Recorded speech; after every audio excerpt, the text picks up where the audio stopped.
ഭാഗപത്രത്തിൻ താളുകൾ നോക്കി ബന്ധുജനം വേർപിരിഞ്ഞു.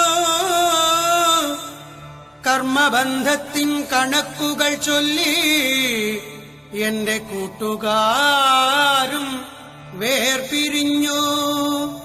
കുറ്റമെനിക്കല്ല എന്റെ കണ്ണാ, ഇത്ര നാൾ നിന്നെ പാടി പാടി സ്തുതിച്ചതല്ലേ, ഇത്ര നാൾ ശ്രീമദ് ഭാഗവത കഥ കേട്ടതല്ലേ.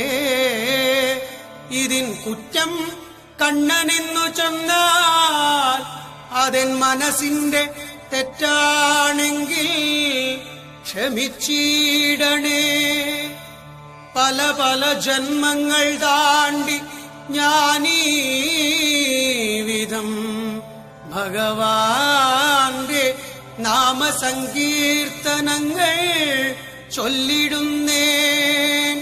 ഇനിയും പല പല പല ജന്മങ്ങൾ എടുക്കേണ്ടി വന്നാലും കണ്ണാ, ഇനിയും പല പല പല പല ജന്മങ്ങൾ എടുക്കേണ്ടി വന്നാലും, ഇനിയും പല ജന്മങ്ങൾ എടുക്കേണ്ടി വന്നാലും അതു നിൽ വൃന്ദാവനത്തിൽ, കണ്ണന്റെ വൃന്ദാവനത്തിൽ ഒരു പുല്ലായി ഒരു പുഴുവായി കണ്ണന്റെ ഭക്തർതൻ പാദധൂളിയായി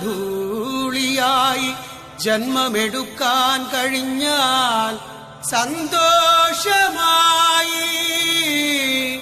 അടിയന്റെ ജന്മം സഫലമായി.